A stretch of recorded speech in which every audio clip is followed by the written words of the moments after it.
Hey, what's up? Today's video, we're going to be going over the top 5 2023 champions in the game. Crazy to think we are that far into it. And it's crazy to think these champions are 3 years old, or most of these champions are 3 years old, because when I look at these champions, I still in my head audibly think, man, these champions are new. Like, I don't know if you guys have that feeling about certain champions where, like, man, these are not OG champions, and when you think of it, you think of, like, the newer, you think of just the game, current day game. All these champions, I still do look at them and think, man, these guys are really, really new. Whereas when I look at a Juggernaut, I'm like, man, that is the oldest character in the game. That being said, we're going to try to get through this whole video with my power shutting off because I recorded this video once already, got halfway through, my power shut off. And that recording just deleted itself. So can't even like continue from where I was. So we're gonna try to get through it again. You guys obviously won't see that or anything, but yeah, thank you all so much for the love and support you guys have been showing. We are on the goal to 1,000 subs before July 4th. If we can hit that, that'd be absolutely amazing. We'll have a big opening of July 4th. We maybe will whale out. But that being said, let's hop into the top 5 2023 champions. So as always, I usually have honorable mentions, but for this video, I'm gonna do something a little bit different because spoiler alert, all 5 top 3 champions are the first 5 in this list. That is who I put in the top 5. I will get into where they place. But that being said, this list could have been a top 10. What I mean by that is there is arguably 10 champions here that I would consider rank 5ing. I said 2019 was easily the best year of the game, and I might have lied. I think this year is better. 2019 champions, the 5 people that I had in the top 5, I would consider rank 5ing all those champions if they were all 7 stars. And that's one of the only years in this like series where I would consider all 5 champs to be rank 5 candidates. Here, I would consider all top 5 champions and like a few after the top 5. And we'll kind of go into that, but I just kind of wanted to give that kind of brief kind of overlook because I'm not going to be doing 3 honorable mentions because I can't. So let's go ahead and start off with Viv Vision is a very solid character. I would probably give her like a 7 out of 10, nothing crazy. Maestro, he would be an R5 candidate for me. Love Maestro, like an 8 out of 10, 9 out of 10. Lady Deathstrike, mid. Kushala, rank 5 candidate for sure. Moondragon, another mid of the road character, don't really care about. Sandman, another rank 5 candidate. Absolutely love Sandman, has very surprised me and easily becoming more and more and more one of my favorite characters, which is kind of crazy. Photon, rank 5 candidate. Vox is actually an underrated character that I wouldn't take to rank 5, but I would love to take to rank 4, and I would love to see an ascended version of him. Kindred, kind of the same thing with Vox. He's kind of a little underrated on attack, but he's nothing crazy on attack, and he's just a defender. I would love to take him to rank 4, but I wouldn't care to rank 5 him. Silk, as you guys know, I'm a Silk hater. I do recognize Silk as an 8 out of 10, 9 out of 10 character. I'm just a Silk hater, so Werewolf by Night, I like Werewolf by Night. Nothing crazy though, like a 7 out of 10. Danny Moonstar, once again, another underrated character I really do enjoy. I really like that she's ascendable. Adam Warlock, another rank 5 candidate. Gladiator, another rank 5 candidate. Shocker, another rank 5 candidate. Shocker. Shield is a very solid character. Probably won't take her to rank 5. Cassie Lang, it's kind of mid, kind of a little bit better than mid. I would say she's 7 out of 10, 6 out of 10. Morbius is probably the worst character from this year, excluding Deathless Guillotine because she wasn't like a release character. But I still think Morbius is okay and can do some things very well. And then Guillotine Deathless is alright. But yeah, that was 1, 2, 3, 4, 5, 6, 7. That is 7 extra characters that I would consider rank 5ing after the top 5. That is 12 characters from this year out of, I don't know how many there is, 8 times 3, 24? Is that how many characters there are here? Half of the characters here I would consider rank 5. So this year is probably easily the best year in the game. But let's go ahead and get the top 5. So at the number 5 spot is actually Ant-Man. So you all are probably wondering why Ant-Man is here, and that is because he is very difficult to play on attack. Kate Bishop would have been here, but after recent playtesting and using her in Act 9 on the free-to-play, she's amazing, and we will get into that when we talk about her.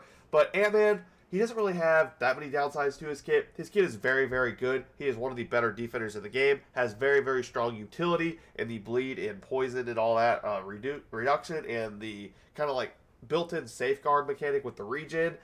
his kit is just very, very stressful to play on attack, and that unfortunately does kind of lower him a little bit. He's still one of my favorite tech champions. You guys know this. I love Ant-Man Future. He's just a very hard character to get the max ramp and max potential out of, but if you can, he is very, very rewarding and very, very nice to play.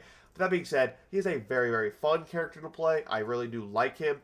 He's just kind of challenging and can be very, very stressful at times. I believe that is his only downside to his kit. Everything else in his kit works great for me and flows very well. But yeah, very stressful, but very, very fun and rewarding if you can maximize that. Now, next up on the list is none other than Kate Bishop. So, Kate Bishop is a 6-star lock. So, arguably, just for that reason, she could be 5th place. But after playtesting her and using her even more on my free-to-play in Act 9 and still cooking everything I possibly could in Act 9, yeah, she's nuts. If she was a 7-star, she arguably would be the best character in the game. I do believe after Onslaught Deathless Thanos, there's an argument for her to be number 3, maybe even above some of those characters. Maybe that's a hot take, but Kate Bishop as a 6-star is the 4th best champion from the best year in the game, in my opinion. That's kind of nuts. You all know Kate Bishop. You all know how she works. She very good on attack. Very simple rotation. You just SP3 with cold snaps, and then you just heavy him in the corner. And then you go to your Caltrops, get that, and then your max ramp, and then you just do your other debuffs if you have a long-form content fight. But that being said, nuts damage. Absolutely insane as a 6-star. Cannot wait to see her be a 7-star. I hope she is a 7-star this year. If she is a 7-star this year, you all have my word right now. I will get her somehow, some way. I will try to get her, and she will go to that rank 5 level instantly. Yeah, that is my promise to you. Assuming it is an easy way. Like if she's $1,000. I'm not going to spend $1,000 on Kate Bishop, but if it is something reasonable and something that it can be like obtained very, not easily, but basically if she's a key champion or something like that, I'm going to get her and she's going to rank 5. Kate Bishop, nuts. Love Kate Bishop. She also is very good on defense. You don't see that anymore just because she is a 6-star locked, so she's just so low health pool. It's such an easy nuke. But yeah, amazing character, and I can't wait for her to become a 7-star. She's just nuts. That being said, now we're getting to the top 3, and man, look at this top 3 up here, guys. If you guys know me, you know these are like my boys. These are my characters. So that being said, hurts me to do this, but number 3 is actually Baron Zemo. I love Zemo. You guys know this. He's my newest R5. He is Ascended 1. I absolutely love Zemo. He will go to rank 6. He will go to Ascension 2 or Ascension 3, Ascension 4, do all that. He will be max level. I love Zemo. I am a Zemo Glazer to the day I die. I did not start off that way. I was just kind of talked into it just by content by people, but Zemo is just absolutely amazing. He is very, very solid. He's kind of like Kate Bishop in a way, where attack he ramps up and ramps up and ramps up, but can do short form and story content very, very easy as well. Has great utility. It is a very, very solid defender. You kind of get in a Baron Zemo lock on defense. If you don't have a good counter, then you're kind of locked out of the fight, and you're basically going to die because he has such a weird kit. But yeah, Zemo is absolutely amazing. I can't believe he is an Ascendable champion because I believe he already was so good, but that Ascension just makes him that much better. So yeah, I love Zemo. I love that he has like this comic suit too. I love this suit for Zemo. So yeah, Baron Zemo. It's crazy to think that he is 3 years old. I still look at him and think like he is a new character. But yeah, I love Baron Zemo. Number 3. You're gonna hear I love a lot in this video just because all these 5 characters, they're the best in the game.